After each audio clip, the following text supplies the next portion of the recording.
Assalamu alaikum class. Let's get started with our today's lecture. तो आज हम बात करते हैं HRM इंटरवेंशंस की। ये बेसिकली क्या चीज़ है? ये वो प्रोग्राम्स या वो एक्टिविटीज़ हैं जो स्पेसिफिकली किसी किसी प्रॉब्लम को सॉल्व करने के लिए इस्तेमाल की जाएं, और ये बेसिकली आपकी ऑर्गेनाइजेशन की ओवरऑल परफॉर्मेंस को की इम्प्रूवमेंट के लिए इस्तेमाल की जाती है। ज़ाहिर सी बात है, जब आप चाहते हैं कि आपकी ऑर्गेनाइजेशन जो है वो मतलब उसमें इम्प्रूवमेंट हो या आपकी ऑर्गेनाइजेशन की परफॉर्मेंस जो है वो हाई होनी चाहिए, तो यकीनन उसमें कोई ना कोई तो टूल्स होंगे, कोई ना कोई तो टेक्निक्स होंगी। ठीक है, अब हम कहते हैं उन्हीं टेक्निक्स में से मेजर रोल जो है वो HRM का है।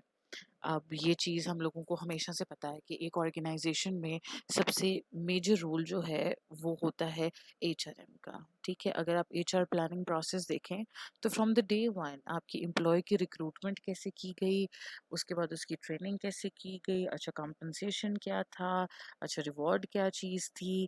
ठीक है, ये सारी की सारी चीज़ें जो है ये किस चीज़ का पार्ट है? ये HRM का पार्ट है। ठीक है, तो हम ये कहते हैं कि जब आप ऑर्गेनाइजेशन के डेवलपमेंट की बात करते हैं, आप चाहते हैं आपकी ऑर्गेनाइजेशन में इम्प्रूवमेंट हो, तो उसकी बेस जो है वो HRM है। ठीक है जी, तो अब हम इसको आगे थोड़ा सा डिस्कस कर लेते हैं। अच्छा जी, अब एक चीज़ अब यहाँ पर हम देख लेते हैं कि परफॉर्मेंस मैनेजमेंट क्या है। परफॉर्मेंस ये वो प्रोग्राम्स या ये वो एक्टिविटीज़ हैं जो आपकी ऑर्गेनाइजेशन में आपके एम्प्लॉय के अप्रेजल के लिए, उनके रिवॉर्ड के लिए इस्तेमाल की जाती हैं। ठीक है, अब परफॉर्मेंस मैनेजमेंट बेसिकली क्या चीज़ है? इसमें मतलब यही होता है ना कि आपने अपने एम्प्लॉय को मतलब रिवॉर्ड किस तरह करना है। अच्छा, और अगर उनकी परफॉर्मेंस अच्छी है तो उनका अप्रेजल जो है वो क्या होना चाहिए। ठीक है, तो बेसिकली परफॉर्मेंस मैनेजमेंट जो है वो यही है। अच्छा, इससे पहले मैं आपको ये बात बता रही थी कि HRM का बड़ा मेजर मेजर रोल है आपकी ऑर्गेनाइजेशन की इम्प्रूवमेंट के लिए। ठीक है, तो उसी तरह से इसका मतलब HRM का एक और काम क्या है कि वो अपनी ऑर्गेनाइजेशन में जो है वो टैलेंट को आइडेंटिफाई करेगा। ठीक है, ये चीज़ हम लोगों ने रिपीटेडली बहुत दफ़ा देखी है कि आप अपने एम्प्लॉय को उसकी स्किल्स और उसकी एबिलिटीज़ के मुताबिक का टास्क दोगे, तो वो यकीनन वो टास्क जो है वो अच्छे से परफॉर्म करेगा, और इन शॉर्ट आपकी ऑर्गेनाइजेशन की परफॉर्मेंस जो है वो भी अच्छी होगी। ठीक है, अब हम कहते हैं कि जब आप टैलेंट की बात करते हो तो फर्स्ट ऑफ ऑल यहाँ पर जो HR है वो क्या करेगा? वो टैलेंट को ढूंढेगा, उसके बाद उसकी जो है वो कोचिंग करेगा। ठीक है,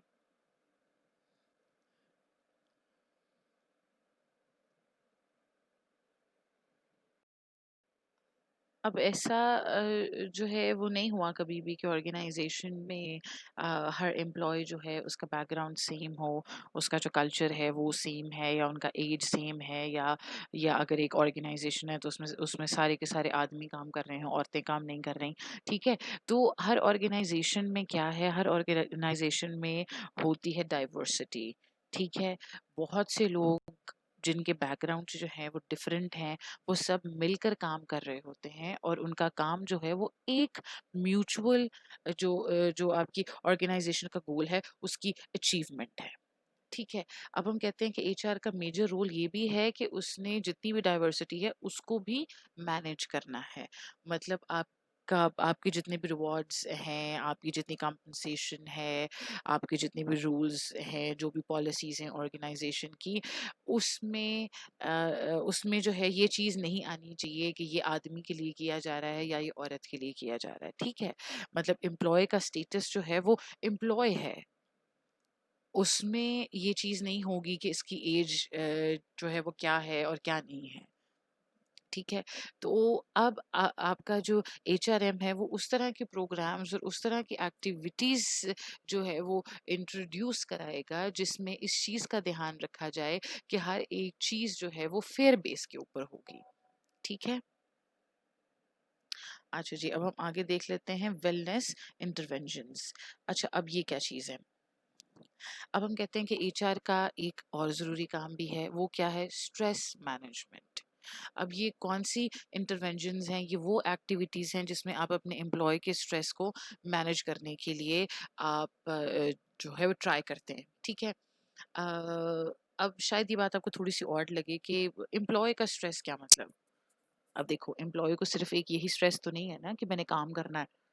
उसको फैमिली प्रेशर भी हो सकता है, आस-पास का स्ट्रेस भी हो सकता है।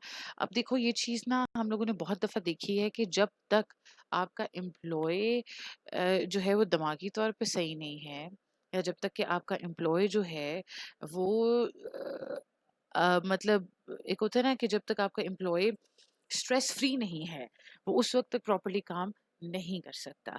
तो अब यहाँ पर एचआर का एक और रोल क्या है कि वो हेल्दी वर्क लाइफ बैलेंस को क्रिएट करेगा। ठीक है? कि आपकी वर्क लाइफ जो है वो आपकी फैमिली लाइफ में इंटरवीन ना करे, आपकी फैमिली लाइफ आपकी वर्क लाइफ में इंटरवीन ना करे। अच्छा, आप लोगों को शायद ये बात थोड़ी अजीब लग रही हो, क्या मतलब वर्क लाइफ? अच्छा जी। अब इसको मैं थोड़ा-सा इस तरह से बताती हूँ कि आपने ये देखा है कि ज़्यादातर ऑर्गेनाइज़ेशंस मतलब हैं जो कहती हैं जी हमारा हमारा जो टाइम है मतलब काम का वो सुबह 8 बजे से लेकर 5 बजे तक है। ठीक है? अचानक आपका बॉस आपको 5 बजे कहता है कि नहीं आज मीटिंग है 8 बजे तो ऐसे करो कि तुम यहीं रुको अभी। ठीक, तो आपने ये देखा है कि जब आप इस तरह की कोई चीज़ होती है तो आपका एम्प्लॉयी जो है वो स्ट्रेस में आ रहा है कि पीछे उस बेचारे की फैमिली है, ठीक है? मतलब आप क्या कर रहे हैं कि आपका जो टाइम था, जो सुबह मतलब 8 बजे से लेकर 5 बजे तक था, आपकी मीटिंग 8 से 5 के बीच में होनी चाहिए थी, ना कि आप उसको रात को 8 बजे दोबारा बुला लें, ठीक है? तो ये है वर्क लाइफ जो आपकी फैमिली लाइफ को इंटरवीन करती है। तो अब हम कहते हैं कि एचआर मैनेजमेंट जो है वो क्या है? वो ये है कि आपने एक एम्प्लॉयी की वेलनेस का भी जो है वो ध्यान रखना है, ठीक है? तो अभी तक हमने क्या देखा कि ह्यूमन रिसोर्स जो है उसका बहुत मेजर पार्ट है आपकी ऑर्गेनाइजेशन की इम्प्रूवमेंट के लिए, ठीक है? अब वो अपने अपने जो है कॉम्पेंसेशन अपने अपने जो रिवॉर्ड सिस्टम्स हैं, ठीक है, उन सब पर काम करेगा। सेकेंडली जो है वो एचआर क्या करेगा, जितनी आपकी ऑर्गेनाइजेशन में एम्प्लॉयज हैं वो उनको उनके लिए जो भी ट्रीटमेंट किया जाएगा वो फेयर बेस पर होगा और वो क्या करेगा कि मतलब अपने एम्प्लॉय की स्ट्रेस मैनेजमेंट के लिए भी काम करेगा, उसकी एम्प्लॉय की वेलनेस के लिए भी काम करेगा, ठीक है? अब हम चलते हैं आगे। अब हम बात कर लेते हैं स्ट्रैटेजिक चेंज इंटरवेंशंस की। अब ये वो चेंजेस हैं जो बहुत ह्यूज हैं, ठीक है? ये वो चेंजेस हैं जिनके बाद आपकी ऑर्गेनाइजेशन की काफ़ी हद तक चीज़ें जो हैं वो चेंज हो जाती हैं, ठीक है? अब ज़ाहिर-सी बात है जब आप अपनी ऑर्गेनाइजेशन में एक ह्यूज जो है वो चेंज की बात करते हैं, तो बहुत सारी चीज़ें आपने अपने ज़हन में रखनी होती हैं, ठीक है? अब हम देख लेते हैं कि चेंज जो है इटसेल्फ क्या चीज़ है। अब एक चेंज जो यहाँ पर है वो है ट्रांसफॉर्मेशनल चेंज। अब ट्रांसफॉर्मेशनल चेंज क्या चीज़ है कि आपने बिल्कुल जो पुराना प्रोसेस था, जो पुराना बिजनेस मॉडल था या जो पुरानी एक्टिविटीज़ थी, आपने बिल्कुल अपनी ऑर्गेनाइजेशन ने उससे ट्रांसफॉर्म करके जो है वो दूसरी चीज़ पर आ गई कि आपका जो बिजनेस मॉडल है वो चेंज हो गया, ऑर्गेनाइजेशन का स्ट्रक्चर वो चेंज हो गया, ऑर्गेनाइजेशन का कल्चर वो चेंज हो गया।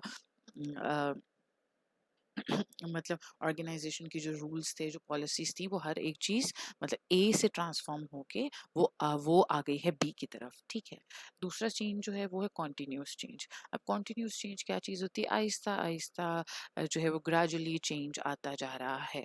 अब हम कहते हैं कि ज्यादातर मतलब आजकल की जो ऑर्गेनाइजेशंस हैं वो ट्रांसफॉर्मेशनल चेंज को इतना प्रेफर नहीं करती जितना वो प्रेफर करती हैं कॉन्टिन्यूस चेंज को, कि आपकी ऑर्गेनाइजेशन में आहिस्ता आहिस्ता चेंज आना चाहिए ताकि आपके एम्प्लॉयज़ के लिए उस चेंज को अडॉप्ट करना, उसके अकॉर्डिंगली एक्टिविटीज़ को सीखना जो है वो आसान हो जाए।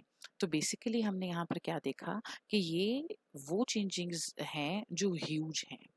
अब हम ये सब चीज़ें क्यों देख रहे हैं? क्योंकि हम चाहते हैं कि ऑर्गेनाइजेशन की ओवरऑल इम्प्रूवमेंट हो सके, ठीक है? अब ऑर्गेनाइज़ेशन में ज़ाहिर-सी बात है बहुत सारे डिपार्टमेंट्स हैं, बहुत सारे रोल्स हैं, ठीक है? बहुत सारे एम्प्लॉइज़ हैं, उनकी बैकग्राउंड्स जो हैं वो मतलब ज़ाहिर-सी बात है एक नहीं है। मतलब ऑर्गेनाइज़ेशन में जब हम चेंज के बारे में मतलब बात करते हैं तो उस चेंज को अडॉप्ट करना जो है वो ईज़ी नहीं है। ठीक है? तो ये उसकी कुछ हैं टेक्निक्स जो हम लोगों को अपने ज़हन में रखने की ज़रूरत है। ठीक है? अब हम चलते हैं आगे।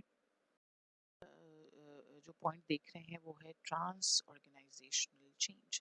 अब ये क्या चेंज है? अब मैंने आपको बात बताई है कि हम स्ट्रैटेजिक चेंज की बात कर रहे हैं और ये वो चेंज है जिसका लेवल बहुत बहुत हाई है। ठीक है, ये ह्यूज चेंजेस की बात करते हैं। अच्छा, जब ट्रांस ऑर्गेनाइजेशनल चेंज है ये है कि आपकी एक ऑर्गेनाइजेशन दूसरी ऑर्गेनाइजेशन के साथ मर्ज हो गई है। ठीक है, एक्विजिशंस हैं या मतलब एक ऑर्गेनाइजेशन जो है वो किसी और ऑर्गेनाइजेशन के साथ में मिलकर जो है वो काम कर रही है। अब जाहिर सी बात है आपकी मतलब ऑर्गेनाइजेशन ए है, वो पहले उसकी रूल्स और होते थे, पॉलिसीज और होते थे, कल्चर और होते थे, एम्प्लॉयज और होते थे। अब वो चाहता है कि वो मतलब ऑर्गेनाइजेशन बी के साथ मर्ज हो जाए।